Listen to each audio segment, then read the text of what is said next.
Yeah, on yeah, yeah. GTA, Oh, and GTA, sure. listening to Cold Air. There's a sunset, stuff like that. Like it's But there's like always someone's made like a music video on YouTube of yeah. like their character from the cinematic mode in the game, like to the song as well. Amazing. Again, thank you for doing this. I'm Adam, and this is about you and your journey in music, and we'll talk about the new EP as well. Nice. Awesome, man. Thank you. Of course. So I guess we always start with born and raised, and then I want to find out where the two of you met. So Sam, where were you born and raised? I was born in North London in Camden and raised in London. I was born in Southwest London in Pimlico, and yeah. whole Okay. life here. Right on. Well, okay, Sam, tell me about tell me about growing up in North London. What was it like? Oh, it was beautiful. You know, it's like it's really green up there. There's lots of big parks. It's great culture, great friends.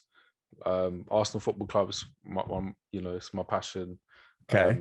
Down the road, Camden Market as well. Like it was such a vibrant area to grow up in, and music and art and everything. It's wicked. Music and art is big there. Like, how far away from the city are you?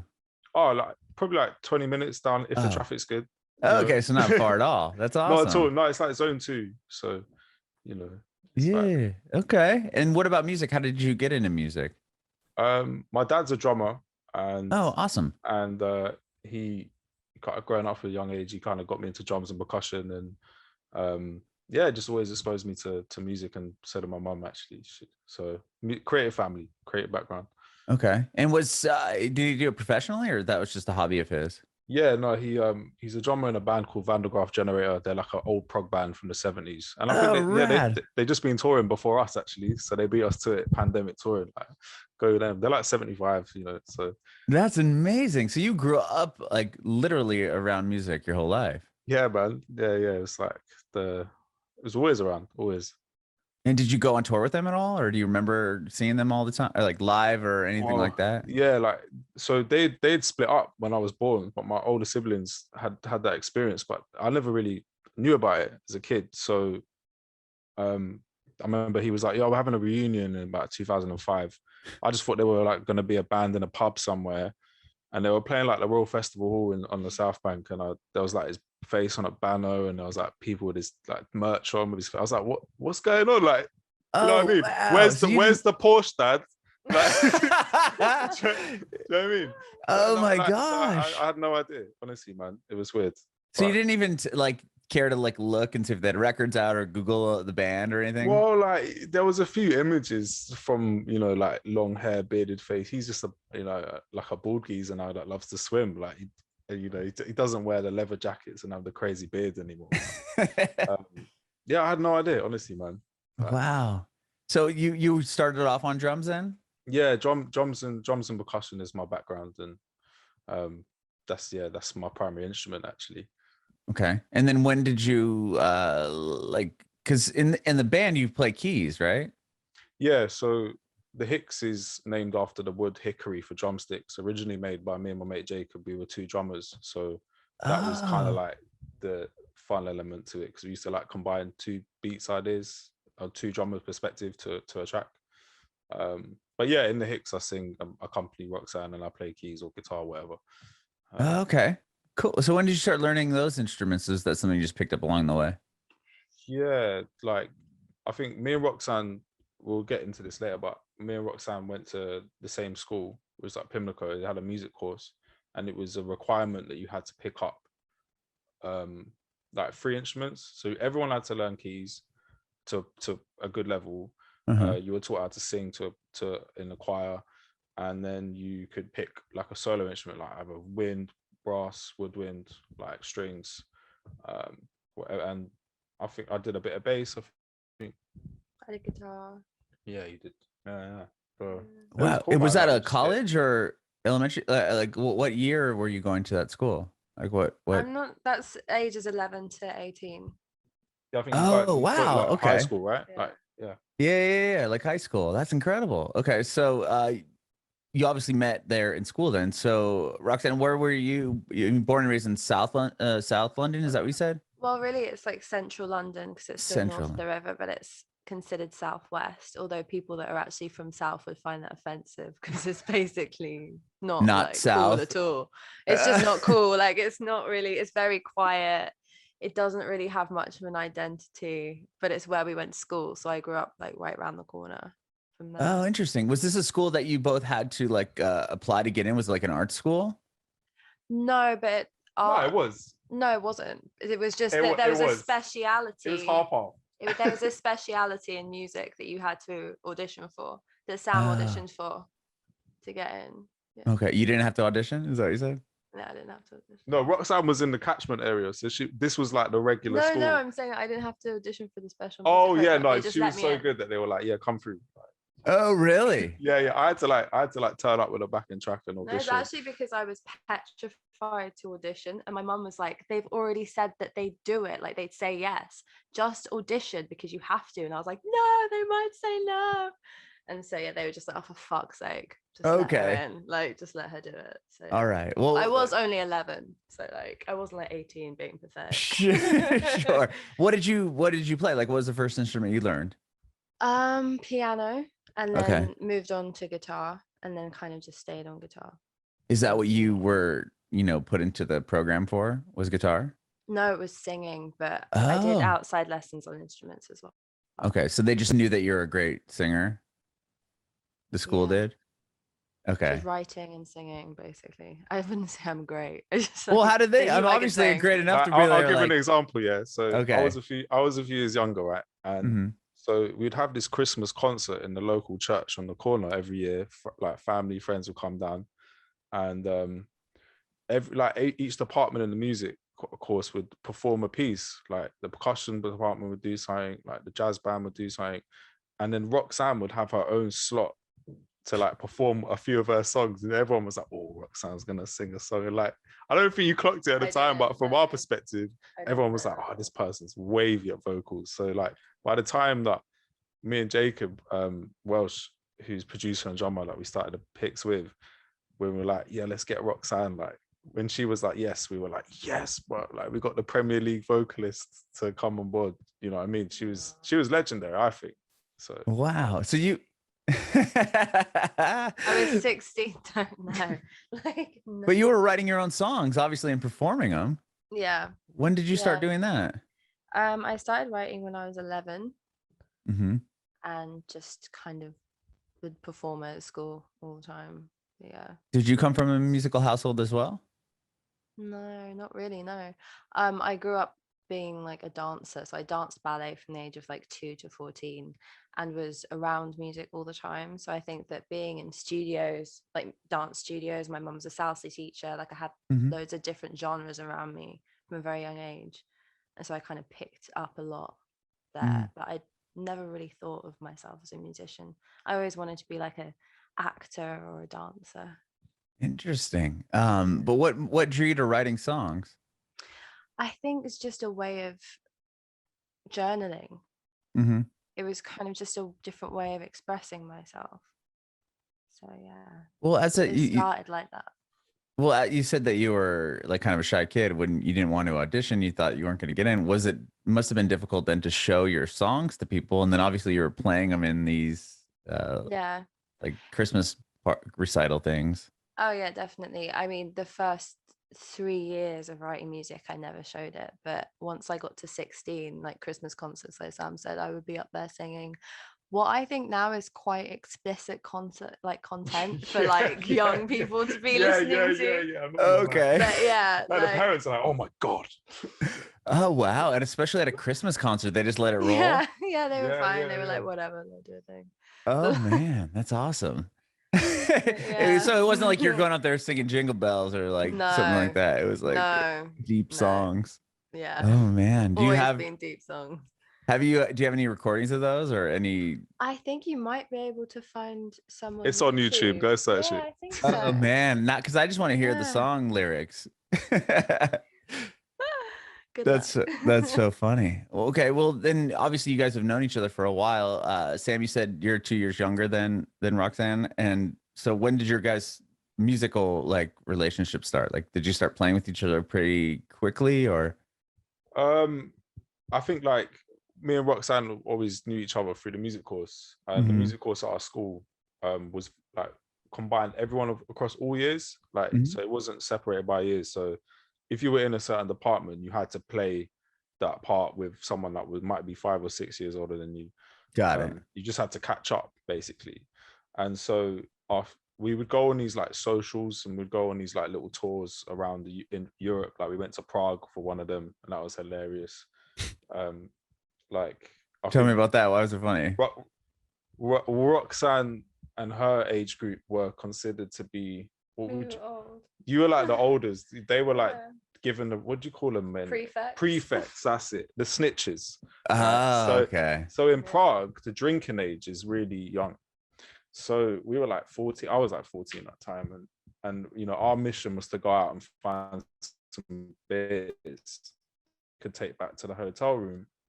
And so my friendship group, we found some drinks, and you know, used like an Oyster card, like a bus pass thing, to convince the shopkeeper that it was ID. So we got like tons of beers and stuff, took it back to the hotel. Then the prefect year, Roxanne and her lot came knocking on the door, and they were like, oh, you can't be, like, they're having too much fun basically. Right. They went and told the teachers, jacked all our booze, and then boozed up on it a whole night downstairs in the lobby. Do you know what I mean? Like, what? It was amazing. We performed in some, we played in like all the cathedrals and sang there, and it was such a mad experience. Because that's cool. Just to give you a bit of context, this school that we went to, it was like it was a comprehensive school, so it wasn't private. You didn't pay any tuition fees. It was open to anyone. Like the majority of the school was for like some of the roughest kids across North and South, West and East London, and yet they had this small department for music and drama, where it was like a government funded program where they had some of the best tuitionship coming through. And like some of the people that have come out of that department, I mean, Roots Maneuver was one of the original ones to come out. You've had LaRue, when Eddie Jackson, she came out of Pimlico. Nullifer Yanya, Thomas Sangster, who's in Game of Thrones. I think he's the kid that turns into the Raven. Okay, sure. Who else was there? Yeah, mad people. So like there was always just such a, it's like you would go and learn some like classical music, and then you go out for a punch up. Do you know what I mean? Try not to get stabbed or something. Like, it was, you know, it's the essence of life, basically. Sure. Wow. Well, that's I mean, that's an interesting school. It sounds like, I mean, to have that diverse of a class. Wow. Life changing, man. Sure. So then from there, when did you guys start playing together as like a band, or when did you, was the Hics the first band you had, or no? I'd been, me and Roxanne had worked in like different areas of the industry, as session workers. Like Roxanne had done backing vocals, I'd done session drumming, and then I wanted to start writing music, performing it. Like I'd been a drummer and I wanted to try composing. So me and Jacob Welsh asked Roxanne to jump on, and was like, look, Sam's interested in singing and expanding his songwriting ideas. And Roxanne was like, yeah, I'll come through. And I think, do you want to say your bit about like electronic music at the time? And oh yeah, well, I was in a band at the time, and I kind of wanted to move on to like a more synthetic sound, like more electronic drums and stuff like that. And the reaction I got from that wasn't a positive one. And then basically like 3 weeks later, Jacob called me asking me if I wanted to join the Hics. And I was just like, absolutely, because me and Jacob have very similar taste in music, and at the time we'd been listening to like a lot of Flying Lotus and like, yeah, it was an exciting time in London for sure. Like, yeah, with electronic music, right? So Rox came around. I had like a little demo that I'd written on a guitar, and I remember being in Jacob's living room, and I was like, I'd never really sung before. And I'd written like an 8-bar phrase, and Roxanne immediately harmonized on it. And Jacob was like, oh, like, he's like, you sound out of tune as hell, Sam, but Rox sounds fire. But the way in which you guys sit with each other weirdly works really well. And like, and me and Rox were kind of had that kind of light bulb moment too. We were like, actually, it sounds quite interesting. So that was it. From there, we brought the other members in, and we wrote lines together, which was our first song.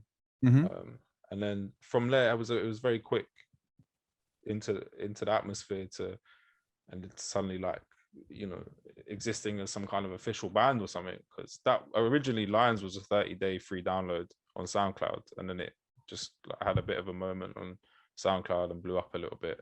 Oh, okay. So that's how it all really started, with just the first song you guys had ever put out. Yeah. Wow. So you did like a free download on SoundCloud, and then how do people find it? I mean, SoundCloud's obviously a massive website. Yeah, I think there was a link with Giles Peterson at Radio 6, and he played it a few times, and it was obviously like 6.5 minutes or something long. It's not radio friendly at all. Sure. But he played like the whole thing. And wow. and I remember it being like, we got there in the end. Yeah. And he included that on Browns with Bubblers 9, which was a compilation album that he put out. And I think at the time, Hics Coyote just dropped Nakamura, and there was a few other tracks on there, like from artists now that are massive, like that, at the time we're just bumbling around in that universe. And I think that was a key moment for us, because his reach into that audience internationally and his ear is so respected. So it was because of Giles as well that our music was put on Grand Theft Auto 5. Oh, really? Yeah. That's funny. My son knows you guys just through that, because of that game. Wow. I mean, and he's 14, so he's like, I mean, that game came out like 2013 or something, 2012 or 2013. I mean, I remember when it came out. He wasn't even, I mean, he was such an infant at this point in time. And then like now him and his friends are like in high school or about to be in high school, so they play it because that game is still so relevant to this day. It's insane. And then to see it, I play it with him, but I don't really I'll just grab the controller and play it, like if he's like playing, but I don't like game it hard like he does. Like he goes online and plays with his friends and they do the heists and all that. But it's mad. It's crazy. The fact that they update it, right? So the graphics look awesome, and just the world is so huge in that game. It blows my mind. It's nuts. I mean, like, I grew up playing, the original ones, the ones same here, like bird's eye view. Like Vice City, GTA was always like, the game. San Andreas was mine. Oh man. Oh, when like when Vice City came out, I'm like, oh, like this, it was like a game changer. And because then it was more like 3D ish, but San Andreas was sick, and from there, I mean, to see the fact that game is still one of the most popular games on the planet, and it came out nearly 10 years ago. Yeah, it's nuts. It's so nuts. It's like Roxanne's younger cousin Ben he recently got it, and he's like, yo, like your son, he was like, come online, man, let's do some heists together, like during the lockdown. And it was so jokes. He's like showing me this mad car that he's made, and he's like, let's try and find your song on the radio. And like, you know what I mean? That's so cool. Like that must have been, I mean, with the hype of that game and the success of that game, is that still has to be something that just so crazy for you guys to think about, like your song is like literally in that game. Yeah, definitely, especially for me that only ever really played that game. Like, okay, so that was really the only video game you ever got into. Yeah, so it's really special for me to have the only game that I've liked on, that like, sorry, so not cool. My song on the only game that I've liked. There we go, I got it. What was that moment like, getting told that you're on Grand Theft Auto, or they're interested in putting your song in that? I think we all probably just like screamed and stuff and was like, that's sick. Like, I remember, like, originally I think it got like posed to us that it was going to be part of a playlist that Giles was putting together, and I think he thought that too, because I think Flying Lotus was in charge of putting together a lot of the music for that game. Really? I didn't know that. And Giles obviously with Worldwide FM. He's got tons of artists as well on Brownswood himself, and I don't even think that he realized the impact that No, he that didn't, playlist. because he said, like, if I'd known, I would have put my own artists Yeah, on yeah, it. yeah, yeah. He's But like, we're like Charles, mate. You did us a solid, because that Sure. was a Yeah. mad moment. That's so funny. He didn't realize. I mean, I guess it's. I mean, the fact that that game is still so huge. There's no like real. I get it. The comparison doesn't even matter. But like now, if an artist got on like on Fortnite or one of those games, it's like that's kind of like a similar situation where it's like, Yeah. oh my gosh, and like my song's on like the Fortnite radio station or whatever in the car. But like GTA is not only is it a cooler flex, but like the fact that that was so long ago and it's still like relevant to this day is crazy. I think the interesting thing as well about GTA is that you can actually spend quite a long time listening to music in that game. Like I've played that game like lean up, just driving around for hours, just not really concentrating, and it's more just of like a chill experience. Whereas like there's not many other games where you get to listen to music for start to finish. You know, like if you're in FIFA, it's in the title menu. If you're in Fortnite, it's for 10 seconds before you get like RPG'd or something. Like right, you know what I mean? Like, or jump out of the thing, or yeah, exactly. It's like people actually had a moment to absorb your tune, like in that. And that radio station, that even now listening back to it, there's some fantastic stuff on it.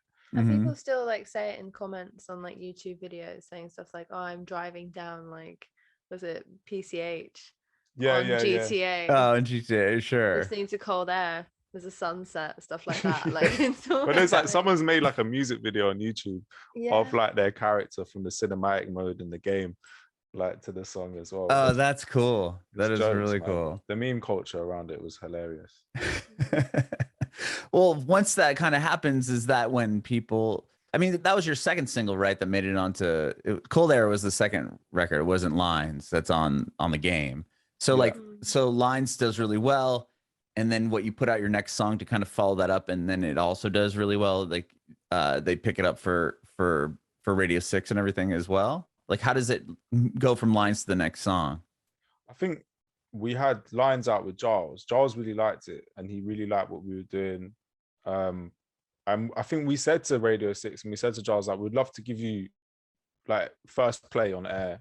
You know what I mean? It's a way to honor kind of his contribution to the first release that we had. So we went and sat down with him. We did an interview with him, and he sprang Cold Air again. And I think it was just like a fluke, really. Like it was mad. Yeah. Wow. And then you guys put out your first EP in the same year, 2013? Yeah. Okay. Tell me about Tangle. And real quick on that too. I mean, having the hype of those two songs, did you get signed to were managers and labels and people are coming to you at this point prior to releasing the EP? Yeah. Loads of managers, loads of A&R, lots of labels. And we went with ATC, which I think used to manage Radiohead. Wow. And a few others I can't really remember. That must have been a wild time too, though, to not only have your two songs doing so well, but now you have all these industry folk coming out and being like, hey, like, what do you guys got going on? Yeah, it was very overwhelming and not expected at all, but it was a lot of pints. Yeah. You know what I mean? And it was a lot of like, it's like speed dating.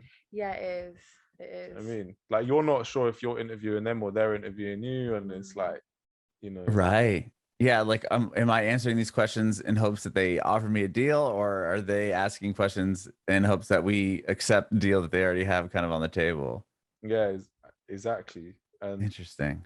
In the end, we were co-managed by these guys called Joss and Johnny that did our first EP run with us, and they were really cool actually. Like I think they knew the pocket that we could exist in. I think there were areas that we disagreed on in terms of direction and sound, but they helped keep that mysticism around us at the time, I think, which helped our gain momentum in a way that maybe we didn't know. Because then I say that a lot now when in interviews, like, we were able to just exist as a logo for like 4 years, and you know what I mean. And a lot of people like that. We weren't necessarily interested in being like the face of anything. You know what I mean? Oh, sure. And were you Um, not doing like live shows? Was it all just kind of recorded? No, we were Oh, obviously, you were. but like sometimes I remember people would turn up and be like, "Oh, you know, I didn't even know what you guys look like," or Got it. Okay. you know, um, No press photos. no press photos. Yeah, it would just all be like some, There's like mystery behind you guys. yeah, and I think that helped. Wow. Okay. So then you put your first EP out, and you were touring and playing live and doing that. Like, you know, you were participating in that as well, and as far as like the band went. Yeah, I Yeah. think we did. We had one headline show. No, we had one support show in East London. I feel really bad for that headline band, land, because like we Everybody like left. what? Yeah, like it was Yeah. like it's one of them School of Rock moments. Like, Oh man. Like it was a great gig, but I think they were called Plants from what I remember. How do you remember Because that? it was it's if you look, it's on YouTube. I think it's on the That's back. I right. don't remember much, but I remember stuff like that. Their banners behind you because they're gonna come up Yeah, it next. was like Plants, something else to hit. Oh man. And we were a nightmare because we had like no sound engineer and we had like 5 laptops. Yeah. So Oh, A desk. Yeah, you had your own I had a table. desk with a computer on it. And we were running. that's awesome. We used to run your mic. We had 2 mics each, and we used to Okay. run one of them for a guitar pedal. Mm. And we didn't bring our own engineer at all. Like, you know, we all still had regular jobs. So Mhm. we'd turn up to these little venues, and it would be like some pissed off dude, and be like, "Yo, man, there's like 6 of us. We've all got a laptop. Like, where do you want to start?" And you'd be like, "Mate, I've only got 4 channels and we got 20 minutes. What do you want to do?" Oh man. It was chaos, man. It was chaos. Oh. And Well, now everyone's got their own little Ableton setup and it looks so clean and well Yeah. presented. Like if you look at our first, it's on YouTube. I think it's like Headline or something, Gold Dust, I think was the Mhm. name of the night. Hox and Brown Grill. It just looks chaos. but I Hoxton mean, Bar and 9 Grill. years ago, like people like having a laptop and showing up to a venue wasn't like all, I'm sure, what obviously wasn't as what is now, but even then I'm sure it wasn't a whole, like people weren't doing a lot of that. No, I think it was a weird I hate the aesthetic of a laptop on stage personally. Mhm. Like I think it's something like we've always battled with. Like, where do you put it? Do you decorate it? Do you put like a sticker on it that says like the Hics, or like, because throughout, like, you know, I think audiences get it now more like what someone's actually doing. But Mhm. for that time, like, you just open the laptop, you could just be spinning a backing track and pretending to twist shit. Do you know what I mean? But Right. and And I it think just, that people would always assume that when the laptop thing first started, it was like, oh, he's probably just push and play and standing there. And it's like, well, no, there's like a million things happening at like, that moment. So like, it was, Precisely. that's funny that you had a desk like that. That's the way to do it though, right? Like show up like you're at like work, you just have some desk. Yeah. Like, you're we sitting had there. Your we had a mic is like granny one of trolley those too. headset. Do you know, you know those trolleys that you see like grannies carrying their groceries in? Oh yeah. I still have one of those. So my mum would lend me her one, and I'd put like a keyboard, like I had a 2-tiered stand in a bin bag. so it Yeah. didn't get rained on, and we'd jump on the train. Like, it was So beautiful, man. Well, it's been a handful of years, obviously, since that first EP came out. Now we're like 9 years in later, and you have your second EP. Like, tell me about this. Was the band always still together within these 9 years? Like, what did you guys have going on?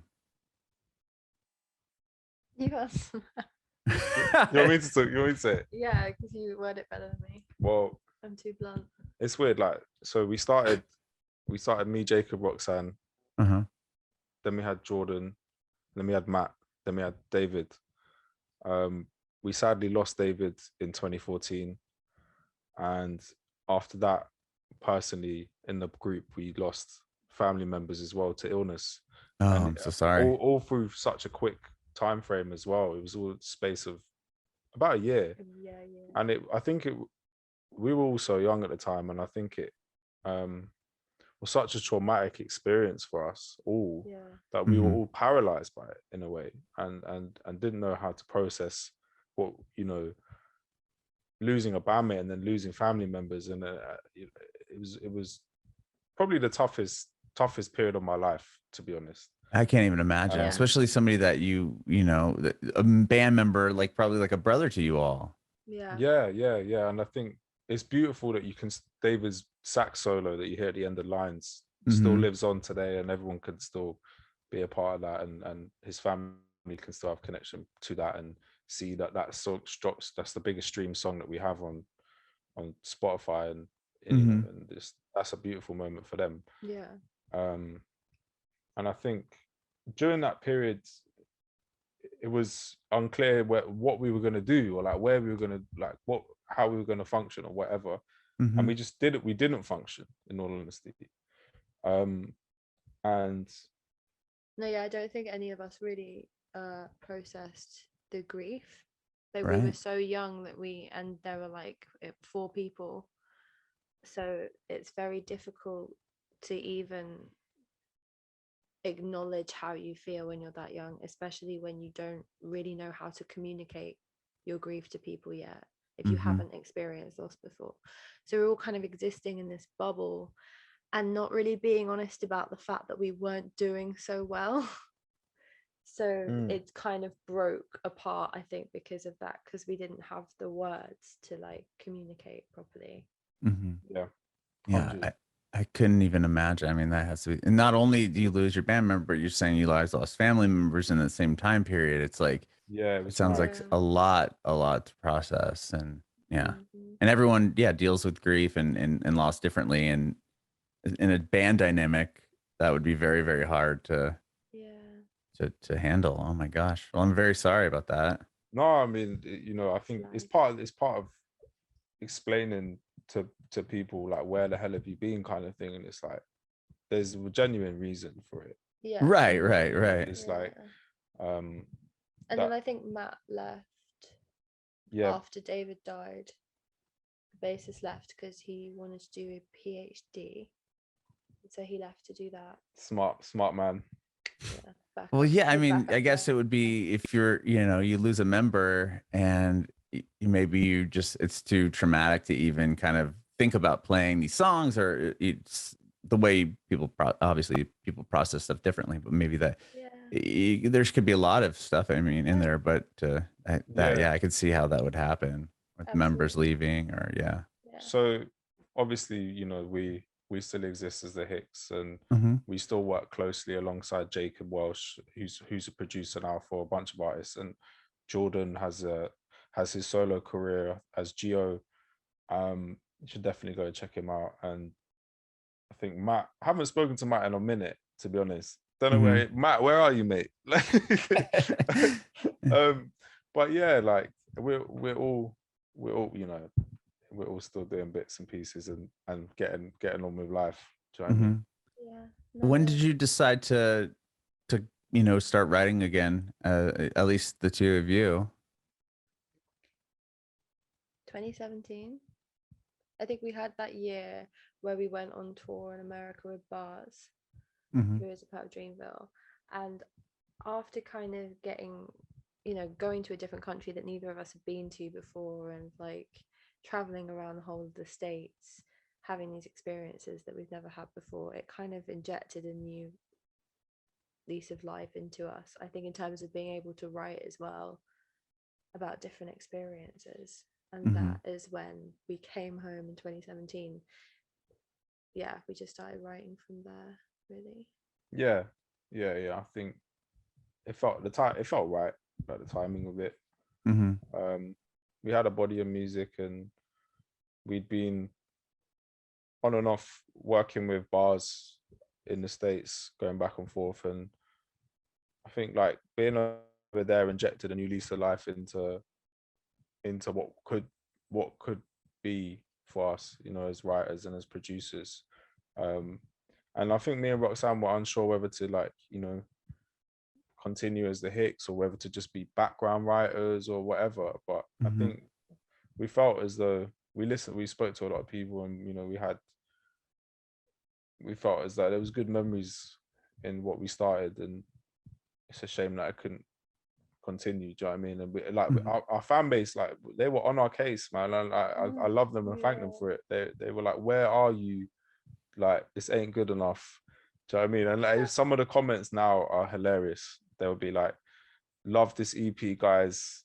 Only gonna be another 8 years till the next one." It's kind of thing. Like, Sure. like, but like, I love, and you know what I mean. Like, they're so supportive. Yeah, I think it's good that like really, I feel anyway that like in essence, the Hics is still the Hics because Sam and Jacob started it, and they are still very much like a part of it. Mm-hmm. So it's like I could leave, do you know what I mean? As long as they're still doing it, but it's always going to be the Hics because of them. If that makes sense. Yeah, I see what you're saying. With like, I'll with just this... get the pitch shifter on, innit? Yeah.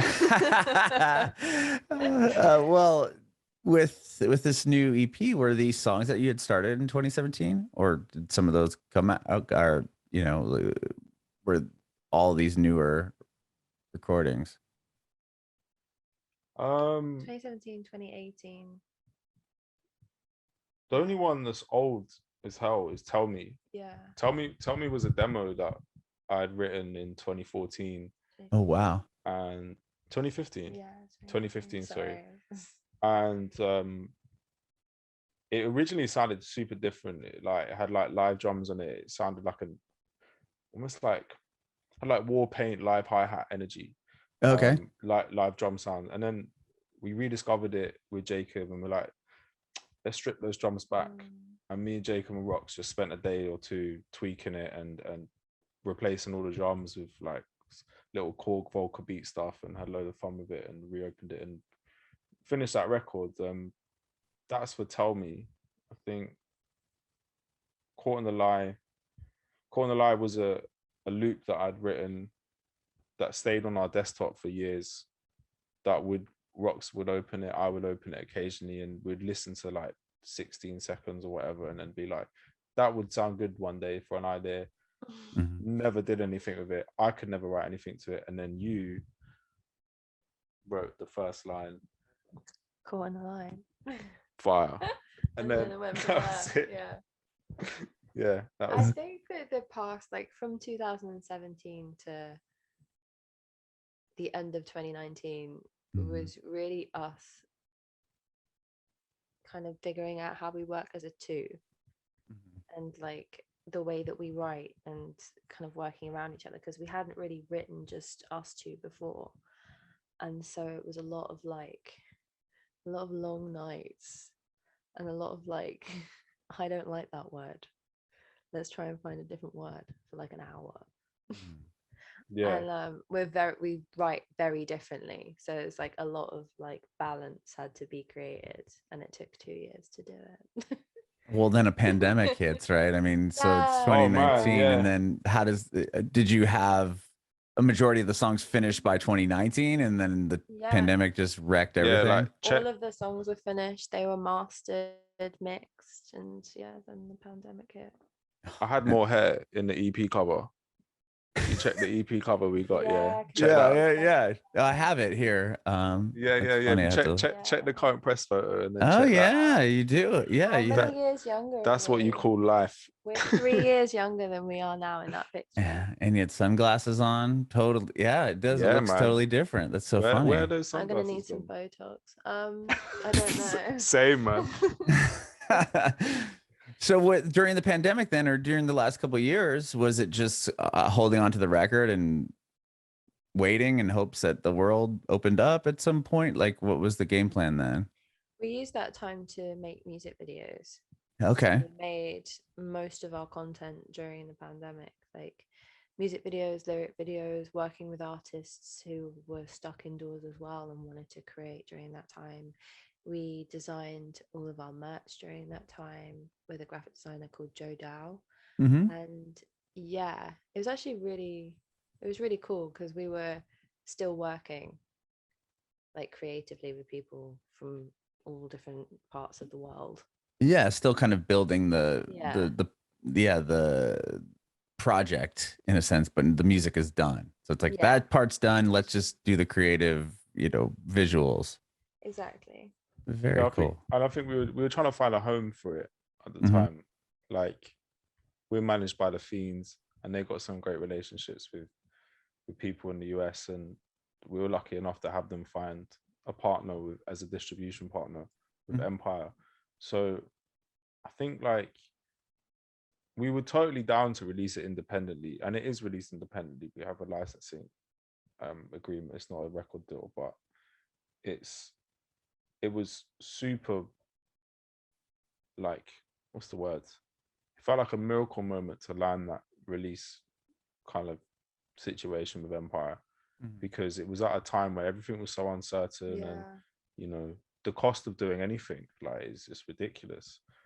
So just having that little bit of support and background, like with professionalism, with all of them guys being like, this is how you can do it. You can drop these projects with these guys, and we'll put you in contact with these guys. And during a time of uncertainty, it really helped be the momentum behind this release. And I don't think it would have been as successful without that at all. It would have been like a SoundCloud thing or a YouTube thing, and like, hey, we're back. But apart from that, it wouldn't have had that. We wouldn't have had the videos. Wouldn't have had that. We did like on a mini DV camera. Oh wow! Yeah, in my living room. Like, how did a mini DV camera? Man, I had one of those for skateboarding. What did you have to do, like watch it in real time to put it into the computer and everything? Yeah, man. Oh man, you had to. I remember that. That's cool that you're able to find like tapes for those like anymore. And I mean, that's so crazy. Are mini DV still like really? I mean, I just haven't. I guess digital is the way now. I haven't really looked too much into it. I don't think they are, but I do see like young people on TikTok kind of calling them, what do they call it, like retro, which is so offensive because it was only 15 years ago. Right. Retro is like the camera, like the 60s and stuff. Or even like if you're talking retro video cameras, how about the one that was like you held it and it recorded directly onto the VHS tape? Exactly. Like that to me is when you're in the retro. I know, but not a mini DV camera that like the Sony, what was it called, the X2000 or something like that, it was like $5,000 when it came out. Oh, that's what you have? No. I said that sounds right. But which one do we have? We started with a JVC one that my uncle found in the charity shop, and it looked sick, but it would just break all the time. So we found one on eBay, Panasonic. Oh, is it the big one with the handle? No, it's slightly small. It's like, think like Blair Witch, but like older. Oh, sure. Okay. You know what I mean? Yeah, the VX2000 is what I'm thinking of. Let me see if just because I'm Googling right now. So the mini DV tapes are like smaller than the palm of my hand. I think you're thinking of like the VHS ones that the skaters used to use, right? That they would hold like that. Yeah. Those were the little tapes. The little tapes. There was high 8, and then there was like the little one. Isn't that mini DV? Yeah, they're like a little tape. Like when the Sony VX2000 came out, like it had the thing and it has the microphone on the handle. You remember that? Why didn't we get one of those, man? Like I'm telling you, when they first came out, like in I don't know, 99 or whatever it was, they were like $5,000 or like between 2,500 and like $5,000. And I'm just curious. I just looked it up right now. You could buy one right now on eBay for $180. Yeah, you should do it, man, dude. They're like the new Super 8. Do you know what I mean? Yeah. Like, so we found this like great relationship with the mini DV, where once you stuck it on a tripod and you found like a frame that you liked, and you accepted the square crop format, it became wavy. Like it looked like film in a way. Wow. Obviously, we had to temper all of our ideas because, like, obviously, you kind of, your mind jumps to like, okay, I'm not doing it digitally, but like technically it's film. So you keep thinking of all these like 35mm scenarios in your mind. You're like, oh, that would look so good, and you do it on a mini DV and it just looks like shit. It looks like someone's birthday being terrible. Like lighting, so many obstacles. It took quite a long time to like just get simple yet effective ideas. That's and for them to funny. look good. Like the Caught in the Lie music video, yeah, is so funny, right? So my housemate Spike, he's a videographer, and he's like, we and him and Roxanne were going through tons of ideas like all the time. What can we do? What can we do? And so we did 3 videos together. We did Caught in the Lie, we did Tell Me, and we did Reprise. So for the Caught in the Lie one, if you get a chance to see that one, that's in my living room, and it's all in a one take because we wanted to make it as one take as possible. So Spike's on lighting and with a light bar in his hand, and I'm on the blinds in the corner of the room doing this. And you can see the blinds like in the choruses going like that. And like Spike's got this wicked old TV, Sony TV. So he's like, it'd be great if we could put Sam on the TV, like playing keys. So I was on the TV at the same, like in the same take. And then Roxanne hits it and then like gets taken into that TV world. That's awesome. And then the one that we did for Reprise, yeah, we got like these cheap sucker things for the camera mounts. But yeah, it was like the middle of COVID, so we didn't really want to like be spitting everywhere. So I had to go to Boots. And like I was in Boots, which is like a pharmacy, and I wanted to get fake eyelashes, lipstick, and lube, like to stick it onto the windows. And the woman, when I went to pay, looked at me like, "What are you doing? What are you doing?" I know times are tough right now. Oh my! I didn't realize till I got there. I was like, okay, yeah, this is not what it's Man, it was so effective, honestly. Yeah, it's a good idea. Like I went over speed bumps. We did like 3 laps of London at night, and like none of them fell off. Yeah, that's very. That's so funny. We got like 3 angles, outside, inside. Like it was mad. That's amazing. Well, I appreciate the both of you doing this today. This has been so fun. And I have one more quick question. I want to know if you have any advice for aspiring artists. Write all the time, like every day. Do it as much as you can. Write about anything, even like a door. And like I'd say perform as much as possible and get on TikTok and go on there and show people your talent. I love it.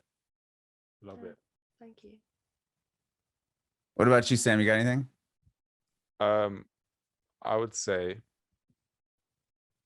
don't over edit and keep recording, because I think when I was younger, I would like to stop recording all the time and edit as much as possible. But I think Ron Gilmore taught me, he's a producer that we worked with Bars. He taught me just keep that recording and don't touch it. I think that's a good one.